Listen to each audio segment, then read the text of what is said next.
Now on the Locked On Celtics podcast, Jayson Tatum looks like he's coming back. Who stands to gain the most and who stands to lose the most when he does? Locked On Celtics pod, home of the winners.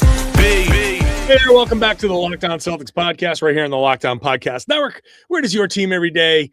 Your team is the Boston Celtics, and I'm talking about them Monday through Friday. I got bonus podcasts coming up on weekends when they play, sometimes during the week. We've got a ton of content that's going to be coming your way, so make sure you're subscribed. It's the only way to know when it drops, so do that. Audio-wise, it's on every podcast app. Video-wise, it's on YouTube, so go check that out. If you're new, let me introduce myself. I'm John Karalis, beat writer covering the Celtics for Sports Illustrated's Celtics on SI. I've been doing a version of this job for about 20 years, doing this podcast for 10, and I've written a couple of books about the team as well. Today's show is brought to you by FanDuel. Use your profit boost on an NBA future and get entered for your chance to win a trip to the NBA Finals. Play your game with FanDuel, the official sports betting partner of the NBA. Jayson Tatum's return is imminent. We believe that wholeheartedly. There will be some people on the Celtics around who just don't really benefit from that. There are some who benefit greatly from that. We're going to talk about all of those things and some more from the All-Star game with our guy, Tom Westerholm. What up? What is that? That's not funny. That's not funny. It's a rumbling, rolling laughter. It's the faces I make. They really sell the joke. They really just. How's it going, man? Actually, what I do, I think they're laughing at your shirt. So it is a funny shirt. Yeah. Which derivative. I can't say all of the things, but it's Ongo Goblovian. Yeah, the art collector. One of my favorites, Frank from Always Sunny Things. It's a good bit. It's a good bit. The whole Richard Grieco thing. It's a good show. It's a good episode. It's a good show. How are you doing? Everything good? I'm good, man. I'm like we were just saying. I'm buzzing from the electricity. Still feeling it. Oh, the All-Star game. Just. Whew. I love the press release that's out. It's powered by the U.S. versus World format. The NBA All-Star Game, 8 million viewers, some sort of record or something. I don't even know what they were promoting. Let me look that up real quick. But yeah, was it really powered by? Is it because of the format? No. I don't think it's because USA versus World. It was powered by the fact that they catered it to the minuscule attention spans of your everyday American by having these bite-sized games. And like, it was powered by the fact that they cut out the fluff of a 48-minute All-Star game. Like that, to me, that was the number one with an absolute bullet biggest change from previous seasons. You have a 48-minute game. That's too long. That leaves way too much room for fluff, way too many possessions that just do not matter. You play a 12-minute game.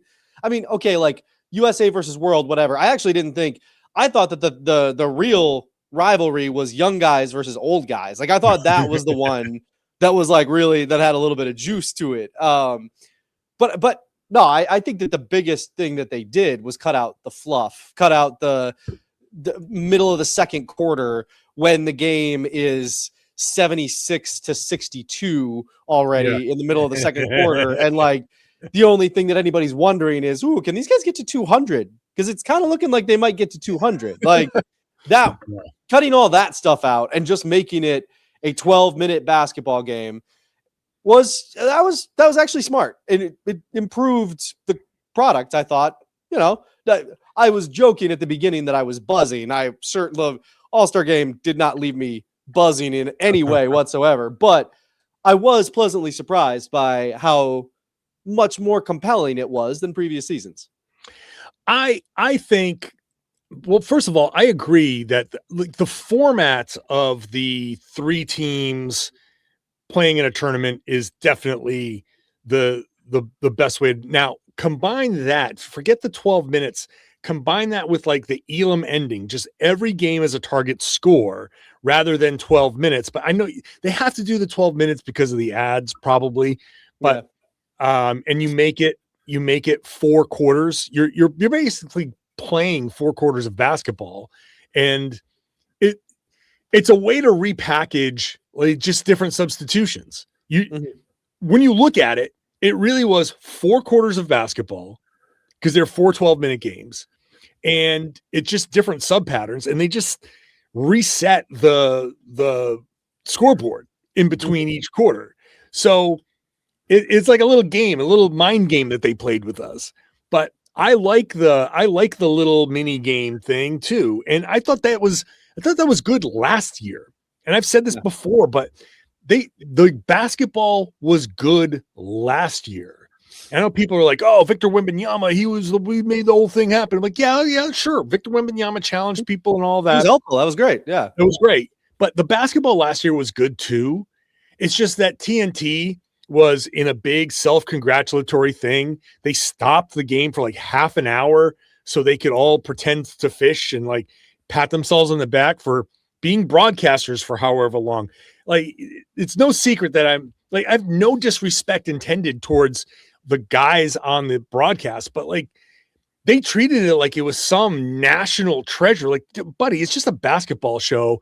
It's not even that really that good. You watch the Peacock broadcast and the Amazon broadcast now, I'm like, oh, they're actually talking about basketball. They're actually out there like telling me things that are happening. There's analysis happening. They know who the players are. They know who he play for. Like They know all that stuff. To me, that's meaningful. And yes, there's a charm to it, but like for them to go out there last year and spend all that time like, oh, we're so great. Forget the basketball. We're so great. You guys want to pay more attention to us than them. Like, no, actually, no. Yeah, I promise I don't. Basketball. And so this year, like, I think they've hit on something with the All-Star. So that's totally like I'm actually encouraged by All-Star weekend. Yeah. Well, I'm encouraged by the game. I would say I'm encouraged by the game. I would not say I was encouraged by All-Star Saturday. All right, how about that? Yeah. The game was actually better than the All-Star Saturday, which that hasn't been the case for a long time. Yeah. Right. That's preferable, right? You don't want the goofy little dumb little competitions to be better than the main event. Like that shouldn't be the case. I think that there's an easy fix for the one glaring issue, which was that the old guys got super gassed for that last quarter of basketball. So yeah, throw in a little concert, hire some, like bring in some artist, have them do a 10, 15-minute little show between quarters, between games 3 and 4, and you're good to go. Everybody's rested, rested up as far as you can go for that final quarter. And it, could be fun. Sure. Like I think they're on to the right thing. Now, I mean, there's so much that you could do to fix I assume there's things you could do to fix All-Star Saturday. I don't know. I mean, it requires buy-in, it requires somebody of some level of name recognition being in the dunk contest, or, just a better dunk contest. I mean, that was not great, but the dunk contest, listen, I'm not saying anything original here, but honestly, kind of think the dunk contest is dead. Because I don't agree. Okay, well, you go ahead. I don't agree though. I'm saying it's dead because we've reached the limits of human ability within reason to perform these aerial acts. Like, there are some people who aren't professional athletes who are out there just jumping and doing like a couple of crazy things. They're also willing to risk their bodies to do that stuff. And I don't expect an NBA player to do some of the stuff that these other guys do. Because if you fail, you just completely fall apart. We've seen it all. Like, honestly, and I like dunk contests in general, but some of these guys, they did spectacular dunks. And I was like, yeah, I've seen this before. I'm not excited by it. So that's why I say it's dead. So I don't agree, because I think the dunk contest, all it needs is another Zach LaVine. It just needs some style to it. I don't need to see new dunks. I need to see somebody like Zach LaVine who can just float, and it just looks so good. Jackson Hayes was out there. He did some stuff that was like, that is a genuinely difficult dunk to do. Congratulations. You're 7 feet tall. I don't care. Like, that doesn't look good. I need some style to it. And I think that one of the things that happens with the dunk contest is I don't know if it's cyclical as much as there are going to be on years and off years, I think. And I don't see necessarily where the next on year comes from. Maybe if you can convince, Amen Thompson to do it some year and you get somebody who's just got some kind of crazy level of athleticism. But I think we just need to see some guys who just have that little bit of that little extra something, that little extra style, that a little extra aesthetic to their dunking that Zach LaVine had. I mean, Zach LaVine was amazing, but I don't think he's the last Zach LaVine we're ever going to see. I don't think that's, I think that we will see other athletes of that caliber. And I think that at some point in the future, just get one of those guys to do the dunk contest and everybody will be like, hey, the dunk contest is back and it'll be great. But I do think that we're going to probably suffer through some bad ones until then. I don't think the dunk contest is going anywhere. I don't think they're going to cancel it. So I think we're just going to complain about it a lot until the next 2016 version of it happens. But we don't have like a Blake Griffin in the league. There's no guy in the league right now where I'm like, whoa, is he going to dunk on somebody? Oh no. Every Blake Griffin game wasn't you had to be watching those Clippers, right? Because you're like, who might he dunk on? Oh my gosh, yeah. And I can't think of anybody off the top of my head that's that good, that big of a star, that's in all the commercials and is also just dunking on everybody. There's no Blake Griffin. There's no Vince Carter. There's no Sean Kemp.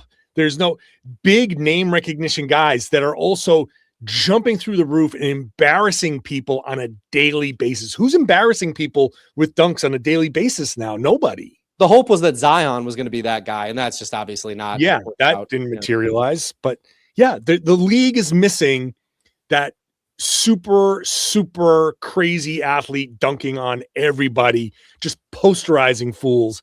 I mean, it still happens from time to time. Like Jaylen will do it and a couple other guys will do it, but it's just not a daily, who did Blake Griffin dunk on today? There was always something.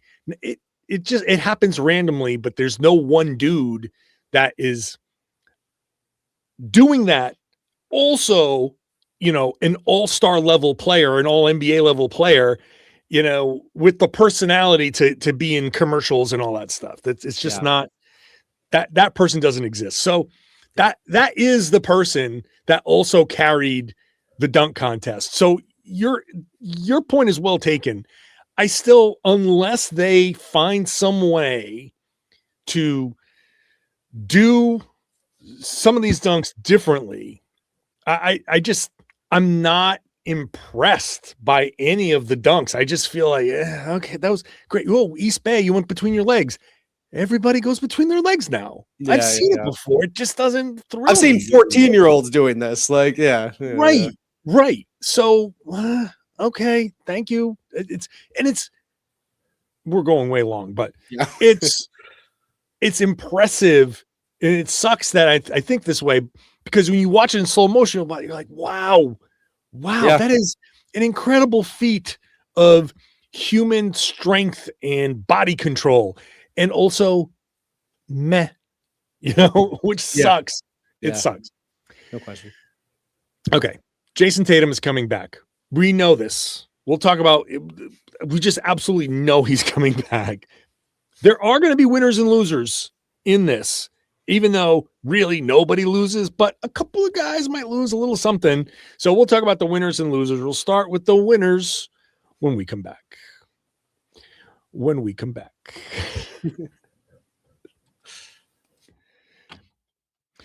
Today's show is brought to you by Indeed. Hiring is difficult, but it's tough. You got stacks of resumes and you don't know who is this a person that you really want to hire? Is this a person that is just going to be barely good enough? You've got deadlines. You've got an inbox that's going crazy. You got workplace chaos. How do you fill this open job and make sure you get it right? It's a job for Indeed sponsored jobs, because Indeed sponsored jobs helps you reach the people who actually fit what you're looking for. Skills, experience, location. So you're not just kind of hoping, fingers crossed, that the right person happens to be in that stack of piles of interviews you've got to do. In the minute that I'm going to be talking to you here, companies like yours made 27 hires on Indeed, according to Indeed data worldwide. So if you're hiring, spend less time searching, spend more time interviewing candidates who check all your boxes with Indeed sponsored jobs. So go to Indeed.com/podcast right now. You will get $75 in sponsored job credits to help get your job the premium status it deserves at Indeed.com/podcast. Indeed.com/podcast right now. You can support the show by saying you heard about it on this podcast, the Locked On Celtics podcast. Terms and conditions apply. Need to hire? This is a job for Indeed sponsored jobs. Today's show is also brought to you by TurboTax. Tax season does not have to take over your life, but we know it can. But TurboTax is making it easier than ever this year to just hand things off and move on with your day. With TurboTax full service, you can have your taxes done for you by a trusted local expert, start to finish, without the stress or guesswork. Instead of spending hours trying to figure out forms, you can meet with a local TurboTax expert in person, or you can connect online. They handle everything from W-2s to self-employment forms and work to get you every deduction. You can upload your documents, go about your day, and get updates right in the TurboTax app. It's a huge time saver, and it gets real peace of mind knowing an expert is handling it. For a limited time, you can have your taxes done by a local TurboTax expert. It's just $150 all in. If a TurboTax expert didn't file for you last year, you just file by February 28th. Take taxes off your plate and get back to your life. Visit TurboTax.com/local, TurboTax.com/local to book your appointment today. Thanks for making Locked On Celtics your first listen every day. Thanks for being an everydayer with me every Monday through Friday. You can now join the Everydayer Club, $5 a month or $50 for the year. So you save a couple months there. You get ad-free audio for Locked On Celtics. It's compatible with Apple Podcasts, Spotify, and every other major podcast app. You get the Everydayer Club Discord server, which includes a group chat for Locked On Celtics. And for NBA, you get special all-access episodes, all that stuff. Go to LockedOnCeltics.supercast.com, LockedOnCeltics.supercast.com, or click on the link in the show notes for more. All right, let's get back to Tom and the discussion. I think it's pretty clear Jayson Tatum is ramping up. He is going to come back. You don't practice and meet the media without having a plan to come back. You don't drop a trailer for your behind the scenes look at your rehab without planning to come back, right? There's the all of a sudden March 1st, the game against Philly gets flexed from 6 p.m. local coverage to NBC coverage at 8 p.m. I was this close. Right? It's there. It's happening. Okay? I was this close. It's happening. There are going to be winners and losers. So in the grand scheme of things, Tom, who's the winner? We all are. Yeah, we all win. The Boston Celtics are the winner from Jayson Tatum coming back. They will absolutely be the winners because he's coming back and he's gonna be, who knows? Yeah, I always caution, like, his return is still going to be part of his rehab. His first game back, even if it is against Philly, is a rehab stint. It's going to be 20 minutes or so, probably off the bench, limited time, limited scope, very carefully orchestrated. And then maybe he misses a game and it's going to be kind of like a hit or miss. So this is why I still think he should come back against the Nets February 27th. Also possible. A lot of signs lining up for the Sixers game. Yes. So either way, maybe that's his second game back. I mean, it's just because maybe that's just the game that the NBC just says we want to make sure that we get Tatum. Yeah. Okay. So, okay. As far as players go, who are the winners for if Tatum comes back? I don't know if he's number one on my list, but I wrote about this at Celtics on SI. I got 3 names for you. I'll throw these out there. Number 1, Sam Hauser. He's going to be, I believe, a starter.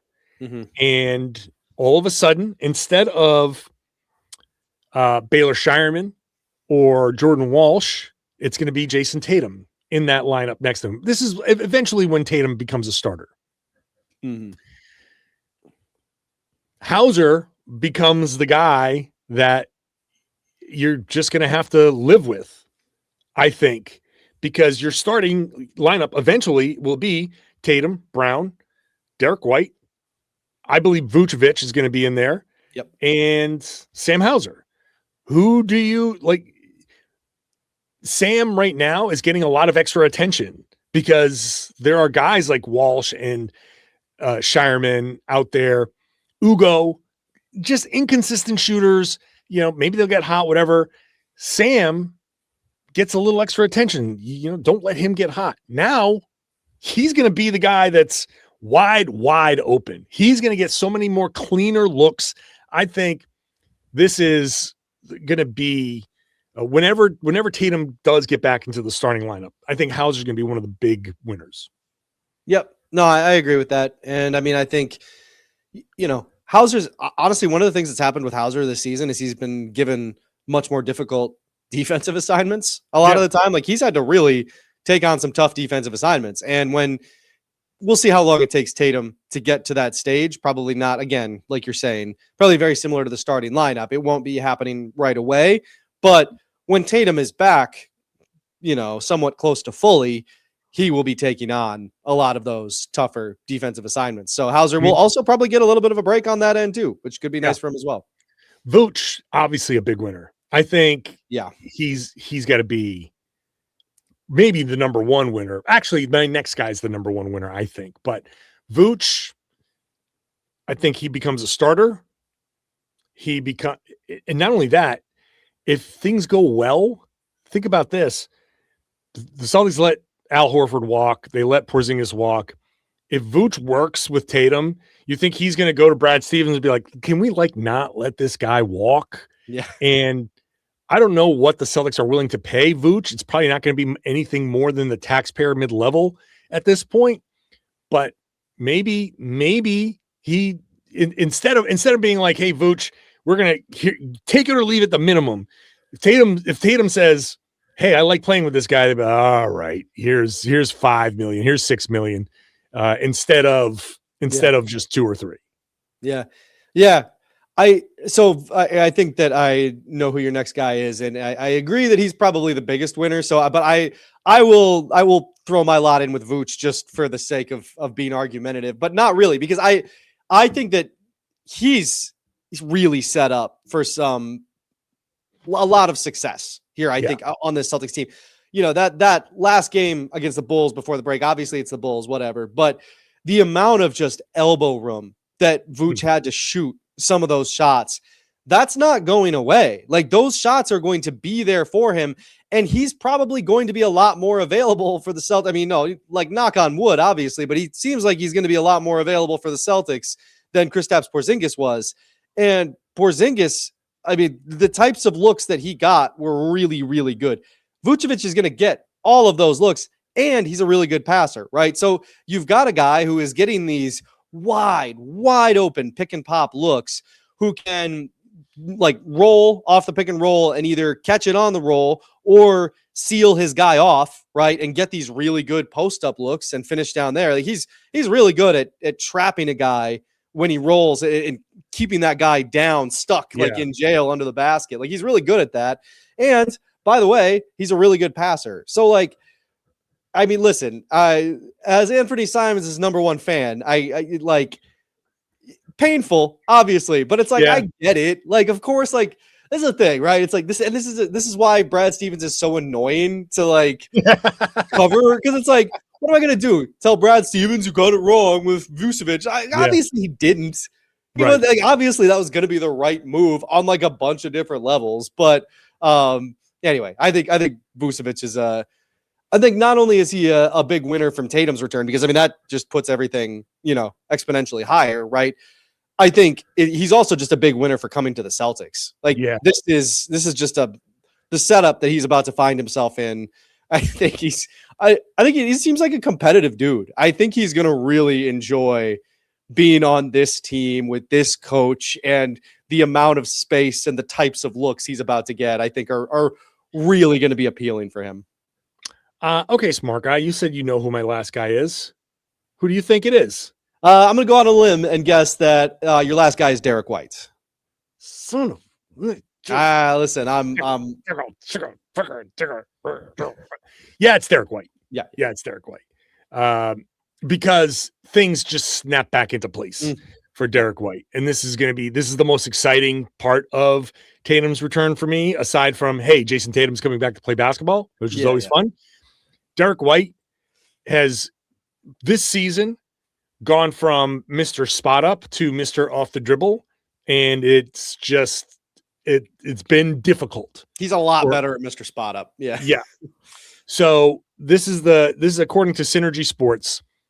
Pick and roll ball handler this season 34.5% of the time, and spotting up just about 25% of the time. Last season, just a complete flip. Last season was spotting up 34% of the time, and pick and roll ball handler about 23%. Like, so the numbers are opposite. But here's the biggest problem. Pick and rolls, his production is about the same.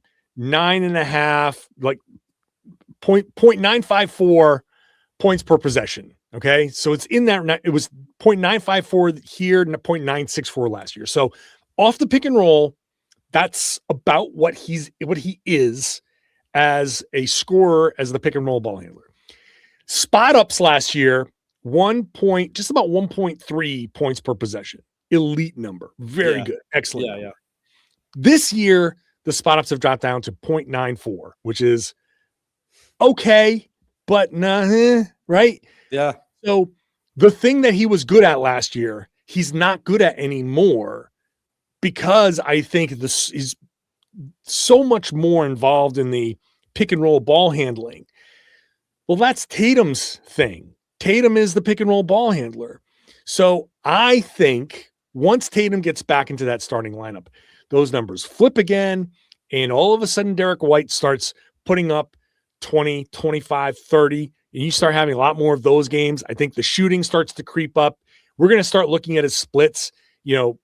His March splits are going to start to look a little bit better.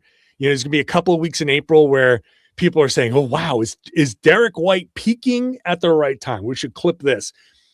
Is Derrick White peaking at the right time? That's going to be the discussion in April, because I just feel like Tatum snaps everything back into place. Yep. I don't have much to add to that. I agree on all fronts. Losers. Not us, not you, not us. Not me. Not me. Who are the losers in Tatum's return? Some interesting thoughts, I think, when we come back.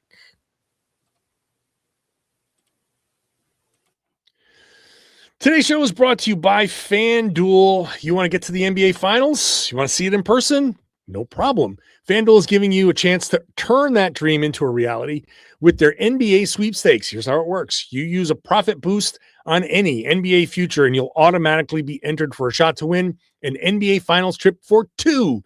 That's right. You got flights, tickets, the whole experience. If you're already looking at the board and thinking about which team can make a deep run, this is the perfect time to lock it in. Futures this time of year are great. You're picking a team to either win a championship, grab a conference title. It adds an extra layer of excitement to every game down the stretch. And now not only can your pick cash, but it could also send you to the finals. Visit FanDuel.com to get started. Use your profit boost on an NBA future and get entered for your chance to win a trip to the NBA Finals. When you log in, it'll ask you to set a limit, set your budget. Please do so. Whatever your disposable income is, whatever you can afford to lose, just in case you go cold, FanDuel will help you gamble responsibly. Play your game with FanDuel, the official sports betting partner of the NBA. Thanks for making Locked On Celtics your first listen every day. Go check out Locked On NBA, Locked On NBA Game Night. Make that your second listen. When the games return, Game Night's got every game covered.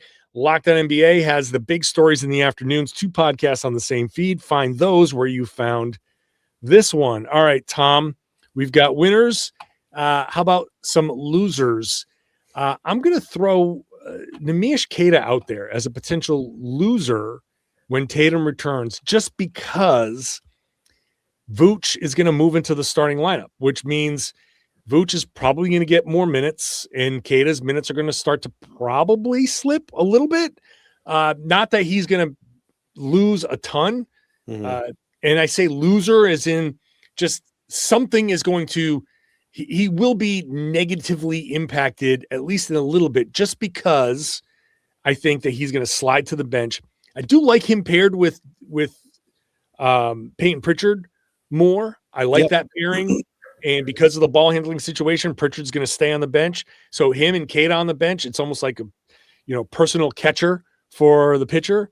But just in the terms of Keita might have to come off the bench a little bit. His preparation is going to have to change. The cadence of his day is going to have to change, and all of that. Is there anything that impacts his production? I hope not. I think he's past that, but still, he will have to change things about his game because of this. Yeah, I agree with that. I think for me, the very obvious losers, right, are, and I think the guys who are genuinely going to kind of lose out a little bit in this are like Shireman and Walsh, right? I think that both of those guys, I think Ugo to some extent, but I also think that Ugo's time is more like next year, the year after, right? I don't think that, I think Ugo's a part of the plan for the future. So like this year is, great. Like, get some run, get some time with some of these guys, but I don't necessarily see him as a loser with Tatum coming back. Walsh, it's hard to kind of start to see where a lot of these minutes are going to come from. I mean, again, he's going to be kind of peppered in there, I think, with Shireman sometimes. And like, it's just going to kind of be this rotating thing where, before Tatum came back, those guys are getting 28 minutes some nights. Those guys are getting consistently more than 20 minutes a lot of nights. And honestly, it stinks for them, because I thought that as far as this season goes, they comported themselves very well. Like, they had a really good season. And it's, I guess that's one of the reasons I'm like, I think that you're kind of a loser in this, is that, Tatum comes back and it's like, hey, that's great, right? Like our franchise gets its franchise player back. But, if you're Jordan Walsh, it's got to be like, yeah. Oh, yeah. No, it's good. I get a front I'm row really seat happy. to watch him play. I'm really, so I don't know. I feel for him and Shireman, because I think both those guys have done really well. They have, and this is that's going to be the tough part, because it's you're adding a player. You're just adding a player that is going to be one of your best players. Whatever it is this year, I don't know what percentage of Jayson Tatum we're going to see, and that will still leave some room for some of these guys, but it could, yeah. But eventually, those minutes have to go somewhere, right? You take a glass of water that's mostly full and you put something in there. You like drop like a battery or something heavy in there. Water comes over the top. Something's going to have to spill out to fit that thing in there. Something's going to have to spill out to fit Tatum into this. And it's going to be a battle between Shireman and Walsh. Those two guys are basically fighting for a spot. Now, it might be one day and another one another day, but it's not both. Right. And that's going to be the thing. Ugo, I'm just going to go back to my old talking point. I hope this is a blessing in disguise for Ugo. Send him to Maine. Let him play basketball. I know he's too good for the G League. I know that he helps the Celtics right now. But when Tatum comes back, let's send this freshly 20-year-old kid to just go get 36 minutes of playing time. Go handle the ball. Go run an offense. I'm not saying demote him. I'm just saying go play some basketball. This is great. Tatum is back. Congratulations. We know you're a big part. I'm driving the Hugo Gonzalez hype train. Go take, it's really 2 weeks. It's 2 weeks. Go play 4 or 5 games as the starting point guard, right? You're a wing, but go start at point guard. Let's just go see. Let's spread those wings, buddy. I'm dying for him to go to Maine and play some basketball and just see him unleashed for a whole game. That I'm not 5 minutes, not 10 minutes, 35 minutes of Hugo Gonzalez playing basketball. I'm dying to see it.